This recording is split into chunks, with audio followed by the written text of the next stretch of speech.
Praise the Lord, hallelujah.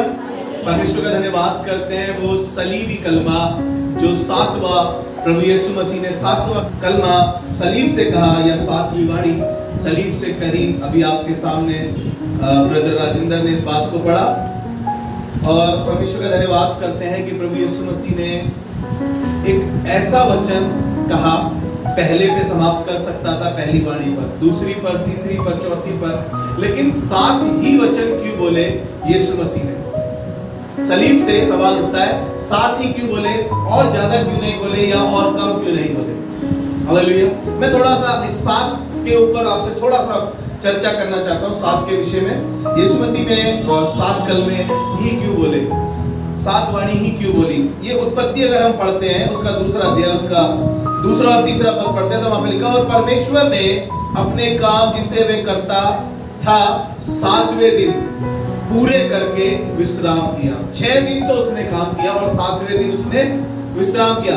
Note करना ये बात, सातवें दिन, सातवां कलमा जब हम सुनने जा रहे हैं, उत्पत्ति उसका 7 अध्याय उसका दूसरा पद, सब जाति के शुद्ध पशु में से तू 7 लेना। कितने कितने?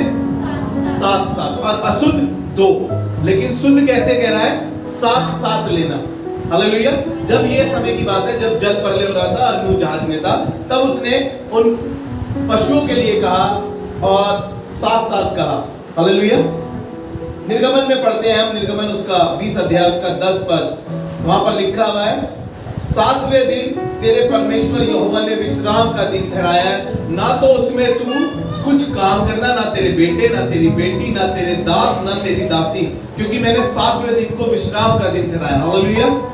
7वीं वाणी प्रभु यीशु मसीह की हम सुनने जा रहे हैं। उससे पहले मैं आपको बता रहा हूं कि उसने 1 पे खत्म क्यों नहीं करा, 2 पे या 3 पे या 4 पे या 5 पे, उसने 7 क्यों बोला? 7 का एक बड़ा महत्व है। मैं इस बात की थोड़ी सी आपको जिक्र करना चाहता हूँ। गिनती अगर उसका 29 अध्याय उसका 7 और 8 पद पढ़ते हैं तो वहां पे लिखा हुआ है, फिर उसी 7वें महीने के 10वें दिन में एक महासभा का आयोजन करना। कौन से? 7वें महीने के 10वें दिन में। हालेलुया। 7 का एक महत्व है बाइबल में। परमेश्वर ने 6 दिन काम किया और 7वें दिन को विश्राम किया। वही 7वां कलमा उसने सलीब से बोला और कहा कि हे पिता, मैं अपनी आत्मा तेरे हाथों में सौंपता हूं। हालेलुया। आप अगर पढ़ना चाहें यहोशू उसका 6 अध्याय और उसके 6 पद में भी लिखा है, यहोशू 6 और 6, वहां पे लिखा है, वाचा का वो संदूक, वाचा का वो संदूक जो सेवक लोग उठाते थे, जो याजक लोग उठाते थे, वो 7 थे जो संदूक को आगे लेकर चलते थे। हालेलुया। 7 का एक महत्व है। अगर आप पढ़ें एक और वर्ष, न्यायियों की पुस्तक उसका 16 अध्याय और उसका 19 पद, सिमसोन की ताकत उसके बालों में थी और दलीला ने उसकी उस 7 लटों के बारे में पूछा और उसकी 7 लटें उतार दी और परमेश्वर का आत्मा उसके पास से चला गया। हालेलुया। हम ये देख रहे हैं कि यीशु मसीह ने 7वें कलमे पे कहा, हे पिता, मैं अपनी आत्मा तेरे हाथों में सौंपते किसको है? हम जिस पे विश्वास होता है। अलमारी की चाबी हमेशा उसी को दी जाती है जिस पर भरोसा है या जिसको हम सौंप सकते हैं। अलमारी की चाबी अगर घर में 4 बहू है तो चारों को तो मिलेगी नहीं एक चाबी, लेकिन जिसको सासू मां समझ सकती है उसको अलमारी की चाबी वो सौंप देती है। हम यूं ही किसी को अपना कुछ भी नहीं सौंप देते, हम बड़े सोच समझ के सौंपते हैं, लेकिन प्रभु यीशु मसीह जो सबसे अनमोल चीज थी, जो सबसे महत्वपूर्ण था जिस्म के अंदर, क्योंकि बाइबल में क्या लिखा है, अगर निकाल के पढ़े जल्दी से, उसका 12वां अध्याय और उसका 7वां पद। जी। जब मिट्टी जो की तो मिट्टी में मिल जाएगी और आत्मा परमेश्वर के पास जिसे उसने दिया है उसके पास लौट जाएगी। हालेलुया। उत्पत्ति 2:7 के उसने मिट्टी से आदमी को बनाकर और उसके नखनों में अपना सांस फूंक दिया, यानी उसको जीवित प्राणी बनाया, अपना आत्मा उसमें फूंक दिया। और आत्मा हमेशा परमात्मा से ही मुलाकात करना चाहता है। इसीलिए बाइबल में लिखा है कि शरीर आत्मा के विरुद्ध और आत्मा शरीर के विरुद्ध क्या करता है? युद्ध करता है। हालेलुया। और प्रभु यीशु मसीह ने कहा कि मिट्टी जो की तो मिट्टी में मिल जाएगी और आत्मा जो परमात्मा से मिला है उसके पास लौट जाएगा। यीशु मसीह ने बड़े शब्द से क्या कहा कि हे पिता, मैं अपनी आत्मा तेरे हाथों में सौंपता हूं। ध्यान से देखिए कि आप किसको सौंप रहे हैं अपने आप को। नशे को तो नहीं सौंप दिया अपने आप को, व्यभिचार को तो नहीं सौंप दिया आपने अपने आप को, गंदी लतों में तो नहीं सौंप दिया अपने आप को। अपने निकलिए बाहर, परमेश्वर के पास जाएं और कहें कि प्रभु मैं अपने आप को तेरे हाथों में सौंपता हूं। अपने विचारों को परमेश्वर के हाथों में सौंपिए, अपने शब्दों को परमेश्वर के हाथों में सौंपिए। कई बार मेरे और आपके शब्दों से दूसरों को ठेस पहुंच जाती है। कई बार मेरे और आपके विचार ऐसे हो जाते हैं जो खराब हो जाते हैं और परमेश्वर चाहता है कि हम अपना सौंपे परमेश्वर को, क्योंकि हम परमेश्वर से निकले गए हैं, परमेश्वर ने हमें बनाया, हम उसको सौंपे अपने आप को। इसीलिए कुछ लोगों ने आकर यीशु मसीह की परीक्षा की, जो आपको मिलेगा मरकुस उसका 12 अध्याय उसके 14 पद से लेकर 17 पद तक इस बात का जिक्र है। कुछ लोगों ने यीशु मसीह से आकर पूछा और कहा, क्या केसर को कर देना उचित है?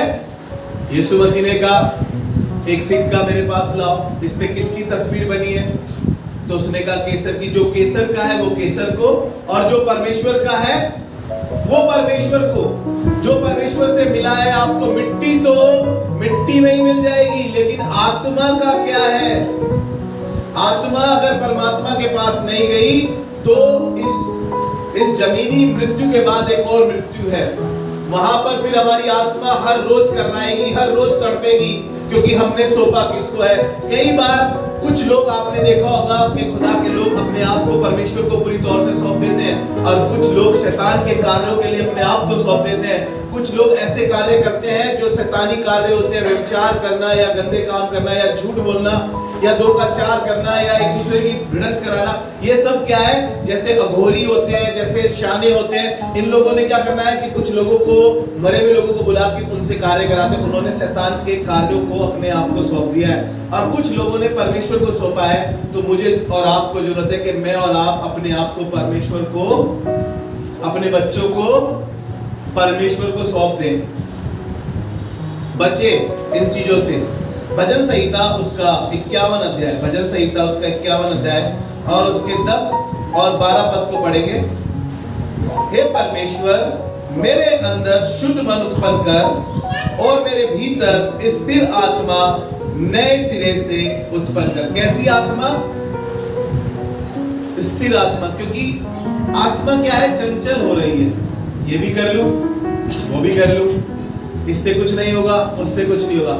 तो परमेश्वर ने एक दुआ कर रहा है और कह रहा है, हे परमेश्वर, मेरे अंदर स्थिर आत्मा नए सिरे से उत्पन्न कर। जिसका 12वां पद, अपने किए हुए उद्धार का हर्ष मुझे फिर से दे, अपने किए हुए उद्धार का हर्ष मुझे फिर से दे, और उदार आत्मा देकर मुझे संभाल, और उदार आत्मा देकर मुझे संभाल। क्योंकि मैं बिगड़े जा रहा हूँ, मुझसे कुकर्म हो रहा है, मुझसे गलत काम हो रहे हैं, मुझ में बुराइयां पाई जा रही है। परमेश्वर प्रभु जी, मैं अपने आप को तेरे हाथों में सौंपना चाहता हूं कि तू मुझे संभाल, मुझे अपना आत्मा फिर से दे।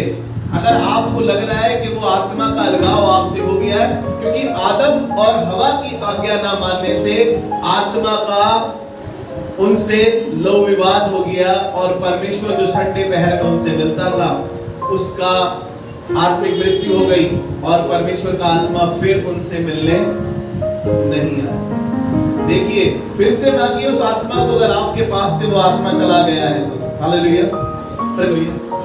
यीशु मसीह ने कहा, मैं अपनी आत्मा तेरे हाथों में सौंपता हूं परमेश्वर। गलातियों की पत्री उसका 5 अध्याय उसका 25 पद, यदि हम आत्मा के द्वारा जीवित हैं, यदि हम आत्मा के द्वारा जीवित हैं तो आत्मा के अनुसार कार्य भी करें या चले भी। हालेलुया। यदि हमें लग रहा है कि हम परमेश्वर की आत्मा के साथ चल रहे हैं तो वैसे कार्य भी करने चाहिए। इबादत करिए, इबादतों में जाइए, दुआ करिए किसी के लिए, बाइबल पढ़िए, और देखिए कि आप आत्मा के चलाए चल रहे हैं कि नहीं चल रहे हैं। तब आप भी तिफिन्युस की तरह 7वां अध्याय, प्रेरितों के काम 7वां अध्याय और उसका 49 पद, अभी इसका जिक्र किया गया है, लेकिन मैं आपको बताना चाहता हूं, लोग उस पर पथराव कर रहे थे, लेकिन वो प्रभु यीशु से कहता है, हे प्रभु यीशु मसीह, मेरी आत्मा को ग्रहण कर। हालेलुया। वो कह रहा था, हे पिता, मेरी आत्मा को मैं तेरे हाथों में सौंपता हूँ। तिफिन्नुस भी इस बात को कह रहा था, मुझे और आपको जरूरत है कि मैं और आप भटके नहीं, हम परमेश्वर को अपने आप को सौंपे। भजन संहिता उसका 30 अध्याय उसका 11वां 12वां पद हमने पढ़ना है जल्दी से। तूने मेरे लिए विलाप को नृत्य में बदल डाला। हाँ तूने मेरे टाट उतरवाकर मेरी कमर में आनंद का पटुका बांधा है जी, ताकि मेरी आत्मा तेरा भजन गाती रहे। ताकि मेरी आत्मा क्या करती रहे? तेरा भजन गाती रहे। हालेलुया। क्या करा यीशु मसीह के साथ? परमेश्वर ने उस दर्दनाक उसको हटा दिया। अब फिलिप्पियों की पत्री में कहने लगा, उसको वो नाम दिया है जो सब नामों में आना है, जो श्रेष्ठ नाम है, हर जुबान अंगीकार करती, हर घुटना झुकता कि यीशु ही प्रभु है। हालेलुया। कि उसने उस दुख के पटके को हटा के आनंद का पटका मेरी कमर में बांध दिया, जिससे मेरी आत्मा मगन है।